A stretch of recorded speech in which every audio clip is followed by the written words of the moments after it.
चलिए, telecom sector में हम लोगों ने उसका शॉर्ट एनालिसिस किया, उसकी स्ट्रेंथ वीकनेस वगैरह हमने देखी। अब हम देखते हैं कि इस क्षेत्र में भारत सरकार ने क्या क्या जो है इनिशिएटिव्स लिए। गवर्नमेंट इनिशिएटिव्स में हम लोग सबसे पहले देखेंगे ट्राई द्वारा, यानी कि टेलीकॉम रेगुलेटरी अथॉरिटी द्वारा, अथॉरिटी ऑफ इंडिया ने क्या इनिशिएटिव्स लिए हैं। फिर हम देखेंगे डिपार्टमेंट ऑफ टेलीकम्युनिकेशन ने क्या इनिशिएटिव्स लिए हैं। फिर हम देखेंगे भारत सरकार ने क्या इनिशिएटिव्स लिए हैं, और अगर कोई और रिलेटेड मिनिस्ट्री ने कोई इनिशिएटिव्स लिया हो तो वो सारा इनिशिएटिव्स हम लोग इसमें देखेंगे। सबसे पहले हम लोग ट्राई में देखते हैं। तो कुछ कस्टमर सेंट्रिक इनिशिएटिव्स ट्राई ने उठाए हैं जिससे कस्टमर का विश्वास टेलीकॉम सेक्टर के प्रति बढ़े, उसकी जो सहूलियत है टेलीकॉम सेक्टर में वो बढ़े। तो उसके लिए नंबर 1 है DND की फैसिलिटी शुरू की गई, यानी डू नॉट डिस्टर्ब। इसके माध्यम से कोई भी व्यक्ति अपने फोन में अवांछित कॉल या अवांछित मैसेज वगैरह से बच सकता है। दूसरा एक जो ऐप उन्होंने लॉन्च किया, my speed app. My speed app के माध्यम से कोई भी व्यक्ति अपने सेलफोन पे उसको इंटरनेट की स्पीड कितनी मिल रही है ये जानकारी प्राप्त कर सकता है, और ये जानकारी वो ट्राई के साथ साझा करके बता सकता है कि मैं 4G की सर्विस यूज कर रहा हूं, फलाना ऑपरेटर यूज कर रहा हूं और मुझे इतनी स्पीड मिल रही है। तीसरी बात, guidelines and directives for net neutrality. Try ने नेट न्यूट्रलिटी, क्या है नेट न्यूट्रलिटी का मतलब है कि इंटरनेट पे किसी प्रकार की कोई पाबंदी सरकार द्वारा या किसी दूसरी एजेंसी द्वारा नहीं लगानी चाहिए। इंटरनेट एक फ्री रिसोर्स है। फ्री का मतलब यह है कि इस पर किसी प्रकार की पाबंदी नहीं होनी चाहिए, ठीक है, क्योंकि ये एक सोशल अवेयरनेस का मीडियम है, तो इस पर पाबंदी नहीं होनी चाहिए, क्योंकि इसके माध्यम से लोग गवर्नमेंट की इनिशिएटिव्स को सराह भी सकते हैं, उसका क्रिटिसिज्म कर सकते हैं। तो ये लोगों के वाद विवाद का एक बहुत बड़ा प्लेटफॉर्म है, इसलिए इस पर किसी प्रकार का कोई प्रतिबंधता नहीं होनी चाहिए। इसको कहा जाता है नेट न्यूट्रलिटी। बात समझ में आई? ठीक है। तो भारत सरकार ने भी ट्राई के माध्यम से ऐसे कदम उठाए हैं। पूरी दुनिया में ये विषय चर्चा पे है कि नेट न्यूट्रलिटी होनी चाहिए। जैसे चीन जैसे देश हैं, वहां पर नेट पे सरकार द्वारा बहुत ज्यादा प्रतिबंध लगाए जाते हैं, तो भारत में ऐसा नहीं है, ठीक है, कुछ सिक्योरिटी मामलों को छोड़कर। फिर है customers freedom to choose channels. DTH जब से आए हैं तब से DTH ऑपरेटर और केबल ऑपरेटर द्वारा अवांछित रूप से हमें ऐसे चैनल दिए जाते थे और हमें पूरे पैक का पैसा जो है वो देना पड़ता था। इसके पहले आपको याद होगा हमें पूरा पैक चुनना पड़ता था, ठीक है। अब ट्राई ने कस्टमर को ये फ्रीडम दे दिया है कि आप जितने चैनल चूज करेंगे आपको उतने चैनल के लिए ही पे करना पड़ेगा। ऑपरेटर द्वारा अननेसेसरी चैनल आपके पैक में नहीं जोड़े जाएंगे। मोबाइल नंबर पोर्टेबिलिटी की शुरुआत 2011 में हुई। अगर आप वही नंबर मेंटेन करना चाहते हैं, ऑपरेटर बदलना चाहते हैं, तो आप ऑपरेटर आसानी से बदल सकते हैं। ब्रिंगिंग इंटर ऑपरेटर फी एट 0। इंटर ऑपरेटर फी का मतलब क्या है कि मान लीजिए मैं रिलायंस का ये जियो का सिम है मेरे पास, और मैं आइडिया वाले किसी व्यक्ति को कॉल करता हूं, तो जब मैं आइडिया वालों को कॉल करूंगा तो जितने मिनट में कॉल करूंगा रिलायंस को कुछ फीस उस हिसाब से आइडिया को देनी पड़ेगी, ठीक है। उसी प्रकार आइडिया यदि किसी अन्य नेटवर्क में करता है तो उसको दूसरे नेटवर्क के साथ करना पड़ेगा, और इसके लिए ट्राई एक फीस लगाती थी, ठीक है। तो अब जो है ट्राई ने ये जो इंटर ऑपरेटर फी होती थी इसको 0 पे लाके कर दिया है। इससे जो डिफरेंट ऑपरेटर्स के बीच में एक अननेसेसरी कंपटीशन थी वो भी खत्म हो गई है। Telecom consumers education and protection fund, try ने ये फंड बनाया है, बहुत इंपॉर्टेंट है, पूछा जा सकता है कि telecom consumer education and protection fund किसने बनाया है? ऑब्वियसली ट्राई ने बनाया है। इस फंड का उद्देश्य क्या है? All unclaimed money of consumers will be deposited. मान लीजिए कि मैं कंज्यूमर हूं और मुझसे किसी कंपनी ने कोई ज्यादा पैसा मेरे से लिया, जैसे 99 रुपए का चार्ज है और 100 रुपए ले लिया, या और कोई एक्स्ट्रा फीस मुझसे ली गई, या मैंने कॉल ड्रॉप वगैरह से उनके पास जो पैसे बचते थे वो सारा पैसा जो अनक्लेम्ड है, माने हमने टेलीकॉम ऑपरेटर के साथ में 100 रुपए 200 रुपए का लेन देन तो किया है लेकिन मैंने उसका उपयोग नहीं किया है, वो सारा पैसा इस फंड में जाएगा और इस फंड का उपयोग ट्राई द्वारा टेलीकॉम सेक्टर में कंज्यूमर को राहत देने के लिए इनिशिएटिव्स लिए जाएंगे। फिर है central equipment identity register portal. ये एक वेब पोर्टल है, सेंट्रल इक्विपमेंट आइडेंटिटी रजिस्टर। ये चोरी हुए फोन के लिए बहुत बड़ी सुविधा है। क्या होता है इसमें, अगर आपका फोन चोरी हुआ है तो आपको सबसे पहले अपने फोन की पूरी जानकारी के साथ अपने नियरेस्ट पुलिस स्टेशन में जो है आपको एफआईआर कराना पड़ेगा। फिर उस एफआईआर की कॉपी आपको ट्राई की वेब इस वाले पोर्टल में जाकर के आपको अपलोड करनी पड़ेगी अपनी जानकारी के साथ। जैसे ही आप ये जानकारी करेंगे, ट्राई आपके उस एफआईआर नंबर से और आपके दी हुई जानकारी के हिसाब से IMEI नंबर जो आपके मोबाइल फोन का है उसको ब्लॉक कर देगी, यानी अब वो फोन किसी काम का नहीं रह जाएगा। फिर चोर जो भी आपका ये उसने फोन चुराया है उसके लिए वो फोन बेकार हो जाएगा और आपके फोन का किसी प्रकार से मिसयूज नहीं होने पाएगा। Provision of panic button, her phone में ट्राई ने कहा है कि एक पैनिक बटन होना चाहिए। 5 या 9 नंबर जो होता है उसको यदि हम लॉन्ग प्रेस करें तो एक पैनिक बटन माना जाता है वो, और उससे नियरेस्ट पुलिस स्टेशन पे एक मैसेज पहुंच जाता है आपके नंबर से कि आप किसी परिस्थिति जो है विकट परिस्थिति में है और आपको तुरंत पुलिस सहायता पहुंचाई जाती है। तरंग संचार, तरंग संचार एक वेब पोर्टल है जिसके माध्यम से आप अपने आसपास के मोबाइल टावर और उससे निकलने वाले रेडिएशन की जानकारी प्राप्त कर सकते हैं। ठीक है। वाणी, वाईफाई एक्सेस नेटवर्क। वाणी ट्राई द्वारा इनिशिएटिव्स है कि वाईफाई हॉटस्पॉट जगह जगह पर एस्टैब्लिश किए जाएंगे। इस तरीके से एस्टैब्लिश किए जाएंगे जैसे पहले पीसीओ हुआ करते थे। आप अपनी मर्जी से पीसीओ में जाकर के किसी को भी कॉल कर लेते थे और उसका आपको पैसा देना पड़ता था। उसी प्रकार ये जो है वाईफाई ऑफिसेस बनाए जाएंगे जगह जगह पर और वहां पर जाकर के आप डाटा खरीद सकेंगे। ठीक है, कि 1 मिनट 2 मिनट 10 मिनट का मैंने डाटा यूज किया है तो आपको उतना पेमेंट देना पड़ेगा। इस प्रकार की सुविधाएं जगह जगह पर ट्राई द्वारा की जा रही है। My call and DND 2.0 app, my call और DND 2.0 ऐप के माध्यम से आपने कहां-कहां कॉल किया है, कितने मिनट आपके पास कॉल आया है, ये तमाम जानकारी आप इन ऐप्स के माध्यम से प्राप्त कर सकते हैं। ठीक है, तो ये तमाम इनिशिएटिव्स जो है telecom regulatory authority of India द्वारा लिए गए हैं, जिनमें से कस्टमर को ज्यादा राहत है इन सब चीजों में से। तो एक तो ये इनिशिएटिव हमने लिया क्योंकि कस्टमर के लिए टेलीकॉम ऑपरेटर जितना फ्रेंडली होंगे, कस्टमर जितना अवेयर होगा, टेलीकॉम सेक्टर की ग्रोथ उतनी ज्यादा होगी। अब दूसरे नंबर पे हम देखते हैं डिपार्टमेंट ऑफ टेलीकम्युनिकेशन ने क्या इनिशिएटिव्स लिए हैं इस क्षेत्र में। तो ROW गाइडलाइंस DOT ने 2017 में जारी किए थे। ROW क्या है? राइट ऑफ वे। और राइट ऑफ वे क्या है? वो केबल वगैरह बिछाने का। इस गाइडलाइन में DOT ने कहा है कि हर राज्य सरकार को टेलीकॉम ऑपरेटर्स के साथ में सहायता करनी चाहिए उसकी। इस केबल वगैरह बिछाने में ज्यादा डिले नहीं करना चाहिए राज्य सरकार द्वारा और ज्यादा फीस वगैरह चार्ज नहीं करनी चाहिए, ताकि जो हम इंफ्रास्ट्रक्चर बना रहे हैं टेलीकॉम सेक्टर के लिए तार वगैरह बिछा करके उसमें डिले ना हो, वो महंगा ना पड़े। ठीक है, तो ऐसे सब राज्यों को गाइडलाइन सरकार ने जारी की है। विथड्रॉल ऑफ सम ड्यूटीज, पहले टेलीकॉम सेक्टर में तरह तरह की ड्यूटीज लगाई जाती थी, कुछ टैक्सेस लगाए जाते थे। अब उनमें से कुछ जो अननेसेसरी टाइप के टैक्सेस थे, ड्यूटीज थे, उसको भारत सरकार ने वापस ले लिया है। इससे टेलीकॉम ऑपरेटर्स को अब एक बड़ी राहत है और उनकी प्रॉफिटेबिलिटी अब बढ़ने की संभावनाएं बढ़ जाती हैं इससे।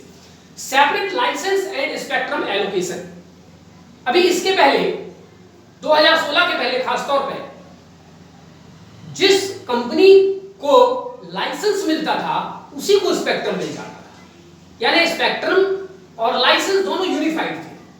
अब डिपार्टमेंट ऑफ टेलीकम्युनिकेशन ने इस सिस्टम को अलग कर दिया है, यानी आपको लाइसेंस अलग लेना पड़ेगा और स्पेक्ट्रम अलग लेनी पड़ेगी। यानी पहले ऐसा था कि जहां से आप गाड़ी खरीदोगे या जहां से आप ड्राइविंग लाइसेंस बनाओगे वहीं से आपको गाड़ी मिल जाएगी। अब ऐसा नहीं है, आपको ड्राइविंग लाइसेंस RTO देगा, गाड़ी आप किसी कंपनी में जाकर के खरीद सकते हैं। ठीक है, तो ये अलग अलग प्रोसेस, स्पेक्ट्रम अलग और लाइसेंस अलग। ठीक है, अच्छा, और इसमें यह भी ध्यान दिया गया है कि उन्हीं कंपनियों को स्पेक्ट्रम दिया जाएगा जो रियल में टेलीकॉम सेक्टर में काम कर रहे हैं। इसके पहले जो 2G स्पेक्ट्रम घोटाला था उसमें यही हुआ था कि ऐसी बहुत सारी फर्जी कंपनियां रातों रात टेलीकॉम कंपनियां बन गई थी जिनका कोई टेलीकॉम हिस्ट्री नहीं था और उन्होंने स्पेक्ट्रम खरीद लिया था। बाद में इस स्पेक्ट्रम की जब देश में कमी हुई थी, स्पेक्ट्रम को काफी ऊंची कीमत पे उन कंपनियों ने जो रियल के टेलीकॉम ऑपरेटर थे उनको बेचा। ठीक है, तो खैर ये सब चीजें इसमें देखी गई हैं। चौथी बात, setting up of 1 million internet enabled CSC। ठीक है, यानी CSC का मतलब है कॉमन सर्विस सेंटर। तो इंटरनेट आधारित 1 मिलियन यानी 10 लाख कॉमन सर्विस सेंटर खास करके ग्रामीण क्षेत्रों में खोले जाएंगे, जिसके माध्यम से आप सरकार की विभिन्न प्रकार की जो ई गवर्नेंस की सुविधाएं हैं आप इससे प्राप्त कर सकते हैं। जैसे MP ऑनलाइन हो गया, फॉर्म भरना है, ठीक है, कोई जानकारी है, खसरा है, नक्शा निकलवाना है, ये तमाम कॉमन सर्विस सेक्टर में ये काम किए जाते हैं। ठीक है, पांचवी बात, ease in merger and acquisition. यदि दो कंपनियां आपस में मर्ज करना चाहती हैं या एक कंपनी दूसरे कंपनी को एक्वायर करना चाहती है, तो इसकी प्रोसेस को आप जो है डिपार्टमेंट ऑफ टेलीकम्युनिकेशन ने बड़ा आसान कर दिया है। और इसीलिए पिछले कुछ दिनों में हमने देखा कि एयरटेल में टाटा डोकोमो का विलय हो गया, वोडाफोन के साथ आइडिया का विलय हो गया, हज का, ऐसे बहुत सारे कंपनीज का आपस में अब धीरे धीरे विलय बड़ी आसानी से हो रहा है। तो एक तो ये एक अच्छा कदम भारत सरकार द्वारा उठाया गया है। Rapid reforms, department of telecommunication telecommunication infrastructure में, उससे जुड़े नियम कानून में, उससे जुड़ी व्यवस्थाओं में, ऑपरेटर्स के लिए, कस्टमर्स के लिए, सभी के लिए ज्यादा तेजी से अब सुधार के दिशा में काम कर रही है ताकि सभी को आसानी हो और टेलीकॉम सेक्टर तेजी से हमारे यहाँ ग्रोथ कर सके। ठीक है, इसके अलावा टेलीकॉम मैन्युफैक्चरिंग वगैरह के लिए भी बहुत सारे नियम कानून डिपार्टमेंट टेलीकम्युनिकेशन द्वारा बनाए जा रहे हैं। जैसे कि अगर हम कोई हार्डवेयर या इक्विपमेंट मोबाइल वगैरह से रिलेटेड हम बाहर के देशों से खरीदते हैं तो उसमें कस्टम ड्यूटी बहुत कम लगाई जा रही है। इस प्रकार के बहुत सारे कदम जो है सरकार उठा रही है। सातवीं बात में हम लोग देखते हैं नेशनल डिजिटल कम्युनिकेशन पॉलिसी। ये पॉलिसी 2018 में आई। अब इस पॉलिसी के क्या क्या ऑब्जेक्टिव्स हैं हम लोग ये देखते हैं। ठीक है, इसको हम लोग जो है दो भागों में बांट करके देखेंगे, एक स्मॉल ए और एक स्मॉल बी। स्मॉल ए में हम ये देखेंगे कि इस पॉलिसी के अंतर्गत कुछ चीजों को प्राप्त करने का लक्ष्य रखा गया है 2022 तक। तो क्या है, तो ए में हम लोग देखते हैं टू अचीव बाय 2022 तक हमें इन चीजों को प्राप्त करना है। क्या क्या प्राप्त करना है ये इस पॉलिसी में दिया हुआ है। Number 1, broadband for all. पूरे भारत के सभी व्यक्तियों को ब्रॉडबैंड कनेक्टिविटी मिले, नैरो बैंड खत्म हो जाए। ठीक है, ये सहूलियत भारत सरकार करेगी। दूसरी बात, additional 4 million job creation. Telecom sector में भारत सरकार 2022 तक 4 मिलियन माने 40 लाख नए जॉब क्रिएट करेगी। जीडीपी कंट्रीब्यूशन जो अभी 6.5% है उसको बढ़ाकर 8% तक ले जाने का लक्ष्य रखा गया है। अभी इंडिया एक इंडेक्स होता है इंटरनेशनल जिसको बोला जाता है ICT डेवलपमेंट इंडेक्स, माने information and communication technology development index. ठीक है, इस इंडेक्स में भारत 130, 35, 36 के आसपास है। 2017 में हम 137वें रैंक पे थे। ठीक है, तो इस रैंक से उठकर के भारत ने 2022 तक अपने आप को टॉप 50 के दायरे में लाने का लक्ष्य रखा है। ठीक है, यानी हम टॉप 50 में आ जाए, 50 रैंक पे आ जाए, 49, 48, 47, टॉप 50 में हम कहीं भी शामिल होना चाहते हैं, जो कि अभी हम 150 वाली रैंक में 130, 135 के आसपास। ठीक है, तो ये भी एक बहुत बड़ा सुधार होगा, तभी ऐसा हो पाएगा। डिजिटल सिक्योरिटी एंड सॉवरेनिटी 2022 तक हमें अपने यहाँ के लोगों के द्वारा जो डेटा है उसकी सिक्योरिटी सुनिश्चित करनी है। व्यक्तियों की डेटा किसी प्रकार से चोरी ना हो, उसका किसी प्रकार से मिसयूज ना हो। और डेटा सॉवरेनिटी का मतलब मेरा डाटा है तो मेरे डेटा पर मेरा ही हक होना चाहिए, मेरी मर्जी के बिना मेरे डेटा को कोई एक्सेस ना कर सके। ठीक है, ग्लोबल ट्रेडमार्क। ग्लोबल ट्रेडमार्क का मतलब यह है कि 2022 तक भारत अपने टेलीकॉम सेक्टर में इस तरीके से ग्रोथ करेगा कि पूरी दुनिया में हमें एक पहचान मिल सके। तो इंडियन टेलीकॉम सेक्टर को दुनिया में एक नई पहचान दिलाने का भी लक्ष्य 2022 तक रखा गया है। इसको ग्लोबल ट्रेडमार्क कहा गया है। ठीक है, कोई ट्रेडमार्क लेना नहीं है, इसका मतलब ये है। अब हम आते हैं बी पर। इसी पॉलिसी के अंतर्गत 3 मिशन भी बनाए गए हैं और उन 3 मिशन को चरणबद्ध तरीकों से प्राप्त किया जाएगा। पहला मिशन है इसमें से कनेक्ट इंडिया। ये कनेक्ट इंडिया का मतलब क्या है देखते हैं। कनेक्ट इंडिया का मतलब ये है कि broadband connectivity at the rate of 50 Mbps to every citizen. Bharat के प्रत्येक नागरिक को कनेक्ट इंडिया मिशन के अंतर्गत ब्रॉडबैंड की कनेक्टिविटी मिले और उसमें यह तय किया जाए कि उस ब्रॉडबैंड की जो स्पीड है 50 Mbps तक होनी चाहिए, जो कि अभी एवरेज 6.5 Mbps है। दूसरी बात, ग्राम पंचायत को, ये जो ग्राम पंचायत है, इनको 1 Gbps की स्पीड 2020 तक और 2022 तक 10 Gbps की स्पीड और की जो कनेक्टिविटी की सुविधा है वो इनको मिल सके। अगली बात इसमें यह है 10 million public wifi hotspot by 2022। 2022 तक 10 मिलियन पब्लिक वाईफाई हॉटस्पॉट स्थापित करने का लक्ष्य कनेक्ट इंडिया मिशन के अंतर्गत रखा गया है। दूसरे नंबर के मिशन में हम लोग देखते हैं propel India. Propel India mission में है नेक्स्ट जनरेशन टेक्नोलॉजी को बढ़ावा देना और उनके उपयोग को शामिल करना। उसमें कौन कौन से हैं नेक्स्ट जनरेशन टेक्नोलॉजी, जैसे कि 5G है, आर्टिफिशियल इंटेलिजेंस है, AI, M2M का मतलब मशीन टू मशीन कम्युनिकेशन है, इंटरनेट ऑफ थिंग्स एक्सेट्रा। ये सारे टर्मिनोलॉजी आपको समझने पड़ेंगे अपने लेवल पर, ठीक है। अब मैं इस पे एक अलग बात नहीं बता सकता कि आर्टिफिशियल इंटेलिजेंस, M2M या इंटरनेट ऑफ थिंग्स वगैरह क्या है, ठीक है। आप लोग इसको देखिए। प्रोपेल इंडिया में दूसरा जो लक्ष्य रखा गया है कैटलाइज IR 4.0। IR का मतलब है इंडस्ट्रियल रिवॉल्यूशन। अभी तक दुनिया में 3 इंडस्ट्रियल रिवॉल्यूशन हो चुके हैं। चौथे नंबर का जो इंडस्ट्रियल रिवॉल्यूशन है वो आपका टेलीकॉम सेक्टर के माध्यम से होगा। तो भारत में भी हम अपने टेलीकॉम सेक्टर को इस तरीके से कैटलाइज करें। कैटलाइज का मतलब उसके लिए जो भी जरूरी कदम है हम वो उठाएं ताकि हम इंडस्ट्रियल रिवॉल्यूशन 4 का लाभ उठा सकें। तीसरे नंबर पे ये है कि इन्वेस्टमेंट टेलीकॉम सेक्टर में 2022 तक हमें अपने इन्वेस्टमेंट को बढ़ा करके $100 बिलियन लेके जाना है, जो कि अभी लगभग 20 से 22 बिलियन US है, ठीक है। नेक्स्ट नंबर पे globally recognised IPR। Telecom sector में इंटेलेक्चुअल प्रॉपर्टी राइट, IPR का मतलब है इंटेलेक्चुअल प्रॉपर्टी राइट। तो टेलीकॉम सेक्टर में हमें अंतरराष्ट्रीय स्तर के इंटेलेक्चुअल प्रॉपर्टी राइट के लिए नियम कानून हम बनाएंगे और इस प्रकार से हमारे इंटेलेक्चुअल प्रॉपर्टी राइट होंगे कि दुनिया के साथ वो इंटेलेक्चुअल प्रॉपर्टी राइट मेल खा सकें, ताकि हमारे यहाँ फॉरेन डायरेक्ट इन्वेस्टमेंट हमारे देश में तभी आता है जब उनको ये लगता है कि इस देश में एक स्ट्रॉन्ग इंटेलेक्चुअल प्रॉपर्टी राइट नियम कानून और व्यवस्था है। अगली बात, skill development of 1 million. Propel India के तहत ये लक्ष्य रखा गया है कि 2022 तक हम 1 मिलियन लोगों को यानी 10 लाख लोगों का टेलीकॉम सेक्टर में स्किल डेवलपमेंट करेंगे, ठीक है। अगली बात है इसका तीसरा जो मिशन है secure India mission. Secure India mission में डेटा सिक्योरिटी के लिए काम किया गया है। तो इसमें पहला लक्ष्य है sovereignty, safety and security of data.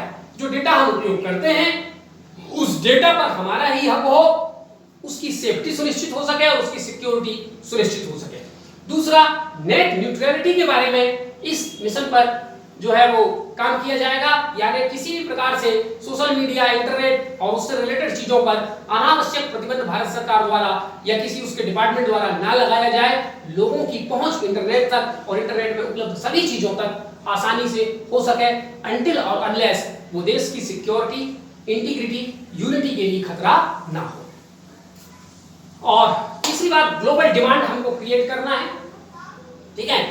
Indian telecom sector को पूरी दुनिया में फैलाना है, उसकी ग्लोबल डिमांड पैदा करनी है ताकि इंडियन प्रोडक्ट्स की मांग पूरी दुनिया में बढ़े। ये हमें ध्यान रखना है। साथ ही इंटरनेशनल के जो इंटरनेशनल प्लेटफॉर्म है जैसे G20 हो गया, SCO हो गया, G7 हो गया, IMF हो गए, इन सब प्लेटफॉर्म्स के माध्यम से भारत सरकार ये मांग कर रही है कि पूरे देश में अंतरराष्ट्रीय स्तर पर डेटा सिक्योरिटी के लिए स्ट्रॉन्ग नियम और कानून बनने चाहिए, ठीक है। 8वीं, तो यहां तक हमने ये 7वीं बात में हम लोगों ने national digital communication policy complete किया। अब हम देखते हैं नेशनल ब्रॉडबैंड मिशन 8वें नंबर पर 2019। नेशनल ब्रॉडबैंड मिशन 2019 लाया गया और उसके क्या लक्ष्य हैं हम लोग देखते हैं। इसमें पहला लक्ष्य रखा गया है bridging digital divide. Digital divide का मतलब ये होता है कि एक तरफ इंटरनेट और टेलीकॉम की जो पहुंच है वो ग्रामीण क्षेत्रों में बहुत कम है और शहरी क्षेत्रों में बहुत ज्यादा है। इसी खाई को टेक्निकल भाषा में डिजिटल डिवाइड कहते हैं। इस डिजिटल डिवाइड को दूर करना, यानी शहरी क्षेत्र में जो इंटरनेट और टेलीकॉम की स्थिति है लगभग ग्रामीण क्षेत्रों में भी उतनी ही बेहतर स्थिति के लिए भारत सरकार प्रयास करेगी ताकि ग्रामीण और शहरी क्षेत्र में इंटरनेट और टेलीकॉम सेक्टर के लेकर के जो अंतर है वो अंतर कम से कम किया जा सके।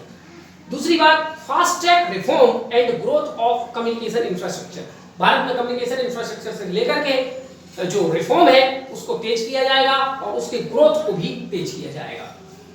अगली बात है digital inclusion and empowerment. Digital inclusion का मतलब यह है कि ये पूरा डिजिटल एनवायरनमेंट पूरी दुनिया में बन रहा है, भारत में भी बन रहा है, तो हर व्यक्ति को इस डिजिटल दायरे में लेकर के आना है। डिजिटल लेन देन किया जाए, ठीक है, डिजिटल डॉक्यूमेंट भेजे जाएं, डिजिटल रूप से भारत सरकार की जो शिकायतें हैं उनका निराकरण किया जाए, ये तमाम चीजें डिजिटल रूप से किया जाए, इसको डिजिटल इंक्लूजन कहा जाता है। और डिजिटल एम्पावरमेंट यानी हम डिजिटली इतना ज्यादा नॉलेजेबल हो, इतना ज्यादा लिटरेट हो कि हम डिजिटल तरीके से ही हर चीज का निराकरण कर ले। जैसे कि ट्रेन जा रही है तो ट्रेन अभी कौन से स्टेशन में खड़ी है, किस स्टेशन में कितनी दूर पाल पहुंचेगी, हमारे कोच की सफाई हो रही है, सब डिजिटल रूप से।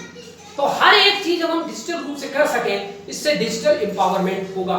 फिजिकली हमें कहीं पर जाकर के खड़े रहने की जरूरत नहीं है।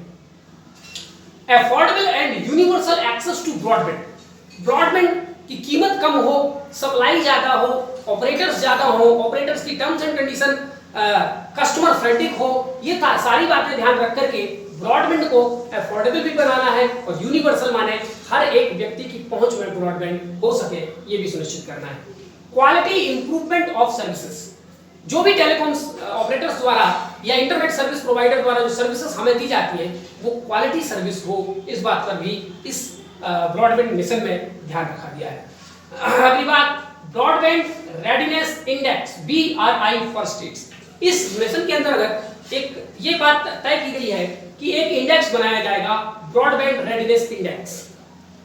इसमें कुछ पैरामीटर होंगे, इस पैरामीटर के आधार पर स्टेट्स का मापन किया जाएगा, सारे राज्यों का मापन किया जाएगा, जिससे यह पता चल सकेगा कि किस राज्य में ब्रॉडबैंड की कंडीशन कितनी बेहतर है, कौन सी सरकार ब्रॉडबैंड को और बेहतर करने के लिए क्या कदम उठा रही है, और उस पैमाने पर राज्यों को मापकर उनका एक इंडेक्स बनाया जाएगा। उसमें पहले दूसरे तीसरे स्थान पर कई राज्य होंगे, ठीक है। इससे पता चलेगा कि इन राज्यों में ब्रॉडबैंड की स्थिति बहुत अच्छी है, और जो नीचे होंगे रैंकिंग में उसमें ये पता चलेगा कि वो ब्रॉडबैंड की कनेक्टिविटी के मामले में भी पीछे है, और उसके अकॉर्डिंग भारत सरकार और वह राज्य सरकार जो है कुछ ऐसे कदम उठाएगी ताकि वहां पर ब्रॉडबैंड की कनेक्टिविटी, ब्रॉडबैंड की स्पीड, ये सारी चीजें मेंटेन की जा सके। तो यहाँ तक हमने गवर्नमेंट के इनिशिएटिव्स में ट्राई और डिपार्टमेंट ऑफ टेलीकम्युनिकेशन द्वारा जो कदम उठाए गए हैं हमने उसकी चर्चा की।